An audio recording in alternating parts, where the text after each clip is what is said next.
गर्मियों का मौसम था। जंगल के सभी जानवर बहुत परेशान थे क्योंकि कई दिनों से बारिश नहीं हुई थी। पेड़ों की पत्तियां मुरझा गई थीं, नदी का पानी सूख चुका था और तालाब में भी सिर्फ कीचड़ बाकी रह गया था। हर कोई पानी की तलाश में इधर-उधर भटक रहा था।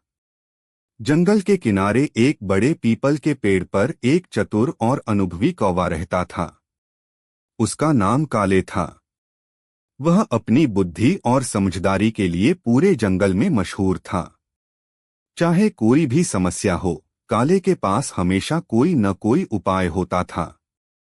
एक दिन काले ने सोचा, मुझे भी पानी की तलाश करनी चाहिए, नहीं तो प्यास से जान चली जाएगी। वह अपने पंख फड़फड़ाते हुए उड़ चला। कई जगह खोजने के बाद उसे एक खेत के किनारे एक छोटा सा घड़ा दिखाई दिया। काले का दिल खुश हो गया। वह झट से नीचे उतरा और घड़े में झांका। घड़े में पानी तो था, लेकिन बहुत नीचे। उसकी चोंच वहां तक नहीं पहुंच पा रही थी। काले ने सोचा, इतनी मेहनत करके यहां आया हूं, अब खाली वापस नहीं जा सकता। कुछ तो करना पड़ेगा। यहीं उसकी चतुराई काम आई। काले ने आसपास नजर दौड़ाई तो उसे छोटे छोटे कंकड़ दिखे। वह एक एक करके कंकड़ उठाकर घड़े में डालने लगा।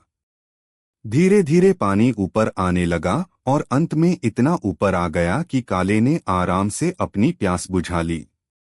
काले ने राहत की सांस ली और सोचा, अगर दिमाग से काम लो तो मुश्किल से मुश्किल हालात में भी रास्ता निकल सकता है। प्यास बुझाने के बाद काले ने देखा कि घड़े के पास एक छोटा सा गड्ढा था, जिसमें कुछ सोने के सिक्के पड़े थे। वह हैरान रह गया। उसे समझ में आ गया कि यह घड़ा शायद किसी गांव वाले ने पानी भरने के लिए रखा होगा और गड्ढे में खजाना भी छुपा होगा। कौवा सोचने लगा, अगर मैं ये बात सीधा गांव वालों को बता दूं तो शायद वे मुझ पर विश्वास न करें।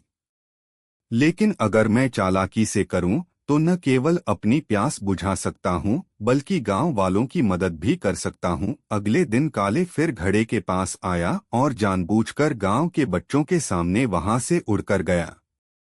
बच्चे उसके पीछे पीछे आए और उन्होंने घड़ा और गड्ढा देखा। सोने के सिक्के देखकर बच्चे चिल्ला उठे। बात गांव में फैल गई और जल्द ही गांव वालों ने उन सिक्कों का इस्तेमाल पूरे गांव के लिए कुआं खुदवाने में किया। अब पूरे गांव में पानी की कमी नहीं रही। गांव वालों ने काले को जंगल का ही